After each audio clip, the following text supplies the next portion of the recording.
Hello and welcome back to this special episode of the Songwriting Idiots podcast. The show where, usually, me and my friend Dan here write a song on a genre and on a topic decided by you, and we do that every single month. But stop! I know you're probably thinking now to yourself, Ralph, I've just listened to your stupid voice 2 weeks ago. And of course you're right, that's why this is a special episode. It's not just me and Dan here, because also Nikki found herself in the podcast crew tonight. Hi, Nikki. Well, hello there, handsome. Ooh. Hi. The right one was answering. Yeah, welcome to the podcast, Nikki. It's a pleasure to have you here. Thanks for inviting me. You're more than welcome. And the reason you're here is to tell us a little bit about story writing in the context of songwriting and other contexts as well. So we're very, very much looking forward to interviewing you to get to know a little bit about the story writing process that you helped us with in our latest episode, because you were the creative genius behind our very own Disney movie called The Wall. Correct. I'm very happy to be here and talk about it as well. Wasn't expecting that. There's one more thing though. You know the drill. It's not 10 a.m. anymore, so it should be a bit easier. But we never talk about having beers, so I would highly encourage us to just pop a nice one.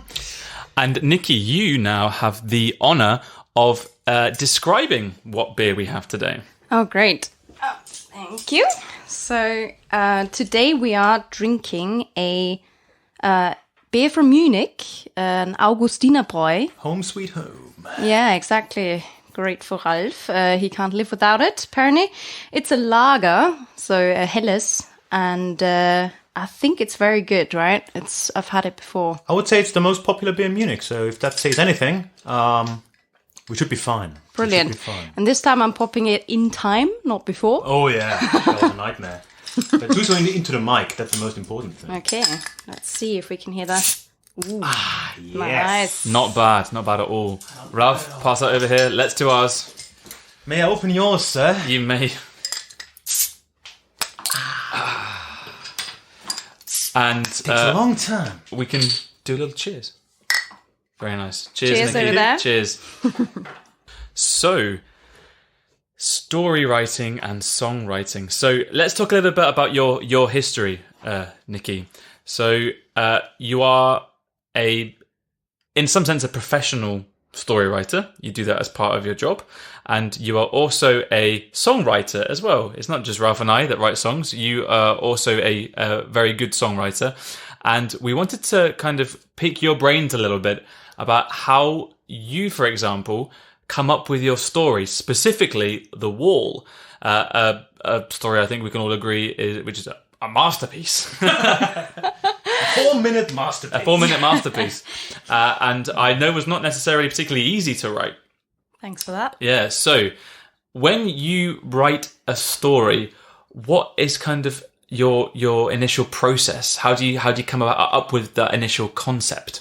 Mm-hmm. I guess, I've been writing stories my whole life, but I never thought of it as a very structural process before. And I guess listening to Neil Gaiman and also going to like a storytelling seminar really helped me kind of understand what is behind stories, what is actually what makes them good stories.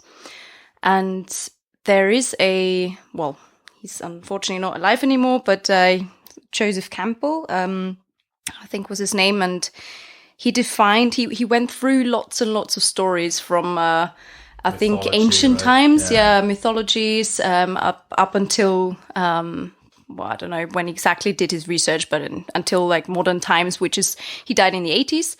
And he realized that there was always a structure behind all of these stories, a structure such that it was like the journey of a hero, essentially, or a heroine, of course.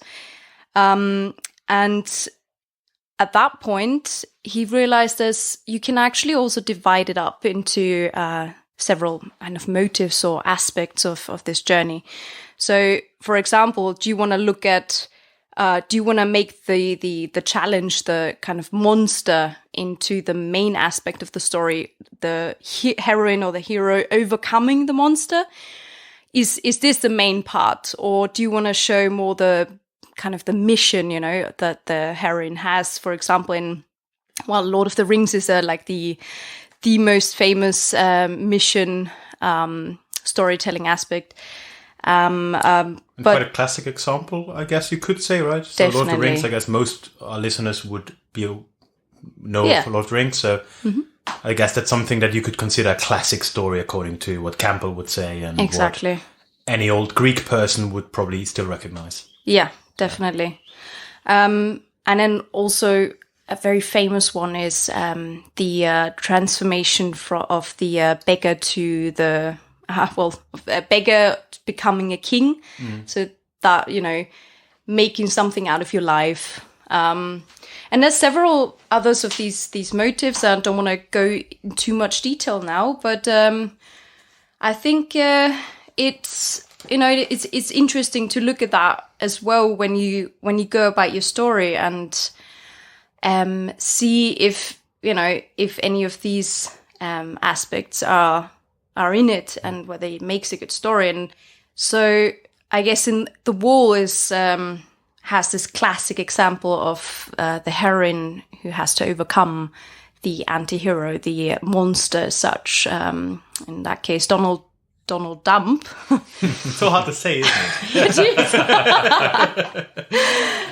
it? And we, as the listeners or the readers, we observe her doing that and coming up with strategies. And of course, we meet other characters in the meantime that are essential for her to actually overcome the challenge in the end. So I think what was particularly interesting and maybe extraordinary about The Wall, of course, is that, yes, you told the story, but you told it in only 4 minutes. And at the same time, the whole idea of this was that we then had to kind of build on that in a song, right? Mm-hmm. So we could say we're not dealing with a lot of space here. We don't have a lot of time or resources to tell a story. And especially now moving towards a song, how do you think that classic idea applies to any song, maybe one of the songs we've written or any Disney song, but also, for example, if you take a more regular love song, for example, how would you see certain storytelling standards in there that have been around for centuries and more, right? That's actually fascinating, that idea, because let's say you write a novel or you write like a Disney movie story, then it is something that, as you know, it takes quite a while for the reader or the moviegoer to actually get attached to the characters. You build up the plot and also, of course, the characters, and it's like it stretches out over some time. And I mean, even an hour is longer than just a few 4 minutes or whatever. But with songs, I think it's almost more like a glimpse of a story, because what can you actually tell in those, let's say, 2, 3, 4 minutes? You can really just give the listener an insight into what's happening, and that's fascinating because you have to really focus on what you want to say, on the journey that you want to take, and maybe you don't want to reveal everything. Maybe you just want to leave it up for interpretation. I guess, yeah, pop songs play more with the first way of doing this, right? Where it's completely clear what they want to say, but then there's other genres that don't do that. I feel like with pop music, and actually the majority of music where you only have 3 to 4 minutes to tell a story, you can only ever provide really a snapshot of a story, right? Because it's only lyrics. It's even less than that, right? Yeah. And that's tough. And when you said that, it reminded me a little bit about my Motown song that I wrote about having to make a risotto, because I thought, well, how do I write a story about this? And the story was that this poor guy had lost the girl that he loved, the one, and the only way you could get it back was by cooking the best risotto in the world. Which is, a mini story, and also leaves the rest for interpretation, right? Yeah. Why did that happen? And it was also the same with yours, because I remember one of the first lines from your song, Ralph, was at Alfredo's round the corner. Yeah. You're setting the place of a story, right? Yeah, but even there, the choices become even starker, right? I'm basically telling a life story in that song, but I do so by only looking at two moments, right? It's this one scene over two verses in a restaurant, and then one scene, I don't know how many decades later, him waking up next to that woman he still loves, right? Mm-hmm. So, yeah, I guess what you're saying is true. You can only show a glimpse of something, and probably, I want to know if you would agree, but right now, I would say it's probably the art behind storytelling in songs is really making this small bit of information you are able to provide applicable to something bigger, and making the listener able to see that bigger whole somehow. And it might be different for every different listener, but it's something there, and that's the real challenge that I certainly fail at most times when I write songs, and many, I guess, beginning songwriters do. And that's the magic we all feel about songs, and we all have a different story for potentially the same song. Would you agree with that, do you think? Yeah, definitely. And essentially, I think what humankind what sets us as humans apart from anyone else is that we need stories. We need them everywhere. I mean, if you look at, companies, they are stories. They're not something physical that you can touch. It's like a made-up story of us going to work and striving for an idea, almost like. And we love to hear stories from our families, from friends. We love to gossip, and it's really something that is inherent in us. And of course, music is a great example. It's part of our lives, and yeah. And it also supplements stories, right? Yeah. That's what Disney does so well, for example, is they integrate the music and the story together. They're not separate things, right? They belong together. And I think that's fantastic. They can use the music to really amplify the message of a story. I was wondering to myself just now, do you have a particular song or artist where you think this artist or this song tells a fantastic story? And if so, can you tell us kind of why? That's not an easy question, actually. Thanks, Dan. You are welcome. There's plenty more where that came from. That's a lie. I never got a hard question from him. So the first artist that comes to mind is definitely Rodriguez, who was in that documentary, Searching for Sugar Man. Yeah. His songs are just absolutely stories in itself. He looks at homeless people on the streets. He was a lot in bars. And he just describes them in such vivid words, and you really get a glimpse of that atmosphere. It's beautiful. And of course, Joni Mitchell comes to mind, who's a brilliant songwriter.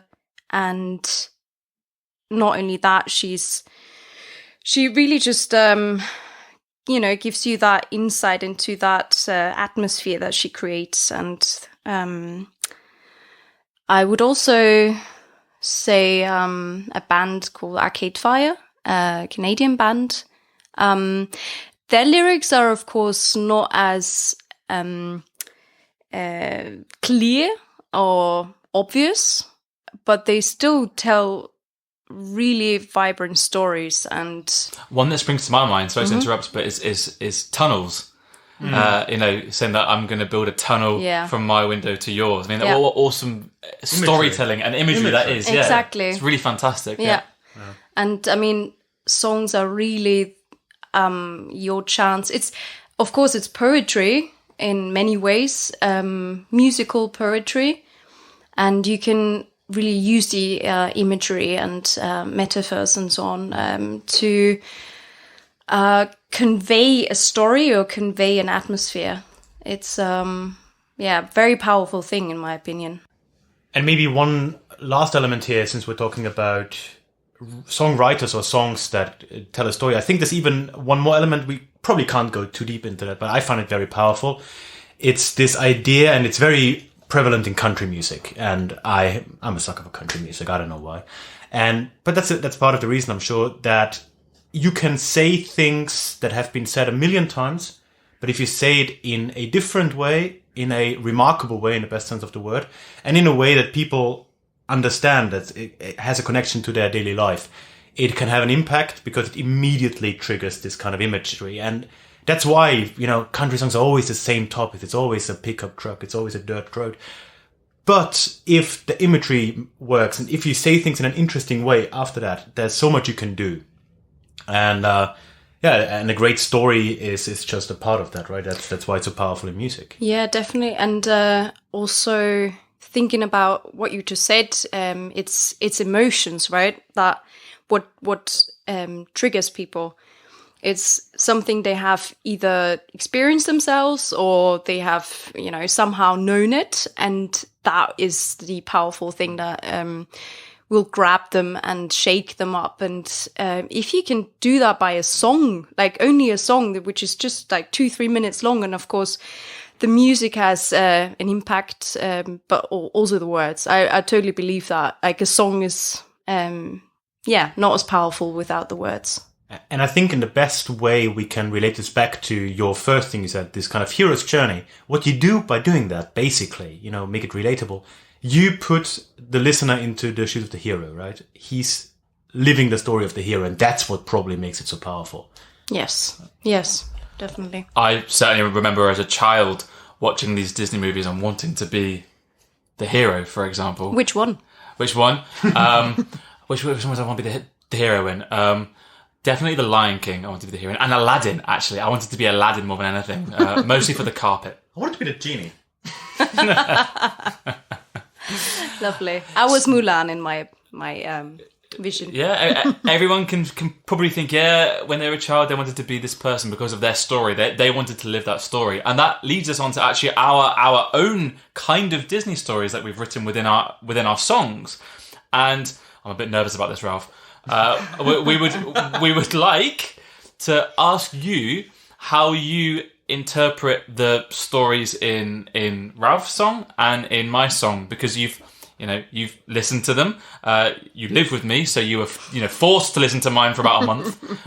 So you had no choice. And just quickly, if anyone is confused now about the songs, go back to the last episode of this podcast, Disney episode 4, and you can listen to them. So why don't we start with Ralph's song first of all? It comes first in the podcast. Seems like a good place to start. And what is your interpretation of the story within his song about the prairie dogs that seem to run a mystical fairground? Mm-hmm. The fairground part was absolutely brilliant. It really put me in that mindset of them just running around or jumping up and down or out of their holes. That's definitely what the accordion did. So if we look at the Prairie Dogs song and their story in itself, contained in itself, I suppose we would see them being on a mission almost. They've lived there all their lives, and they go about their lives in the halls. They've been there since time began. They have been there for a while. Yes, they won't stop repeating. Yeah. And the mission is to undermine the wall, right? To kind of be seen as something else as just plain animals and not be treated in a way that humans usually treat them. But then when Amaya comes into their lives, they realize that it's not only them, it's not only the animals that are treated badly, but it can also be people because of the refugee camp And it's very nice how you describe the refugee camp to a zoo. I mean, in the words of the prairie dog, how they realize, oh no, actually, it's not just us, and we can help her by getting out of the camp, but at the same time we'll help ourselves because this guy won't build the wall, and people will go away and leave us alone. I suppose that's how you could interpret the song. Maybe you want to add something. Maybe you had a different vision. No, I mean, so far, that's basically the vision I had. It's just only now talking about it and hearing you talk about it, do I realize that it's also a kind of a tragic element to their character, or to them as a player in the story. Because somehow in between the first couple of verses and the bridge, they also kind of concede defeat. So they kind of give up on this idea that they can beat the humans or that they can live without human interference. And they realize, and that is something I got from Wikipedia, so apparently they are really dying in masses because of humans. Oh. But so they kind of they always repeat that they've been here since the world began and the humans came a lot later and all these things. But later then they realize, okay, so there's this other human and she's in no better situation than us. And they almost forget about their own plight, or at least sacrifice themselves to a certain degree by just going out of their way to help her out. And there's also this, it's probably just sloppy songwriting on my side, because I just don't go back to that theme, that they were actually also in a struggle against humanity and against Dump or anyone. And they kind of sacrificed themselves for Amaya at this point. So that's just a little different side story. That maybe it's the fever dream that really helps them realize. Is that it might be, or it was the fever dream bridge that let me forget the song. That's also possible to start with. And very nice. Quick question from my side, actually, from to the person who created the Prairie Dogs. You. Why did you choose them as the kind of assistants to the heroine of the story? So, I mean, the setting is obviously the war between the US and Mexico, and I literally just Googled Mexican animals. So you found coyotes? Yeah, exactly. Yeah. The classic. But I thought, okay, which ones are the cutest? Which ones are the swiftest ones? The ones that are almost like clever and funny at the some time. And then it was an obvious choice. Rodents are always a good choice. Yeah, exactly. Yeah.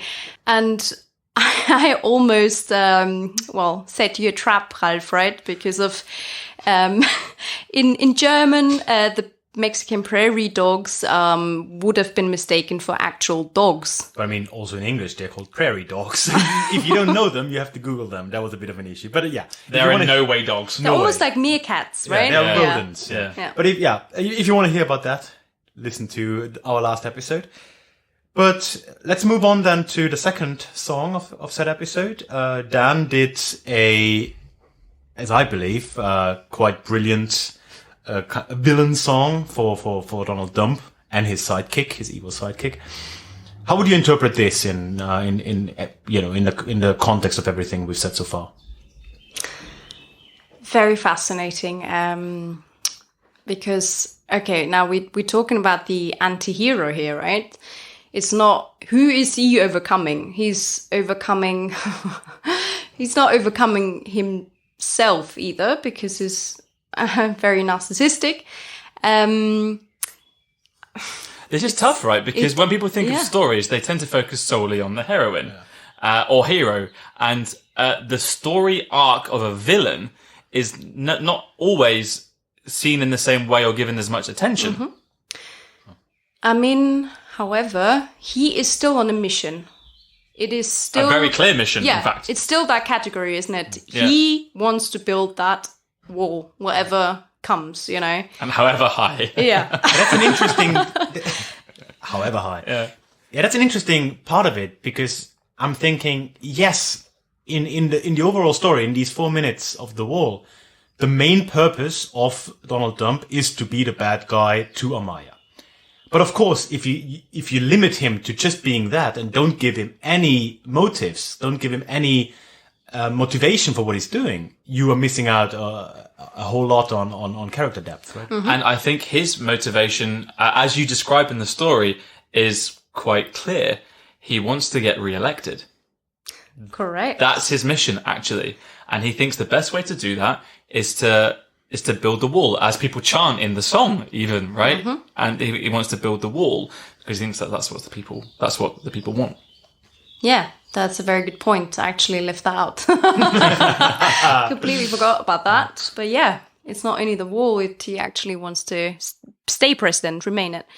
And interesting character play there between him and Mike Dens, because Mike Dens is just, as you said in the previous episode, he's the classic, actually clever, but totally submissive sidekick, isn't he? He's the helper, and he loves his master, if you will, and he's going to put the thought in his master's head,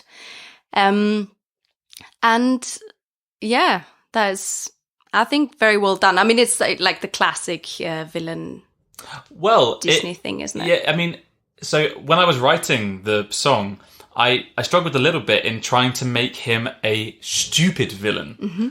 He's not a mean, conniving villain, like, for example, Scar, mm-hmm.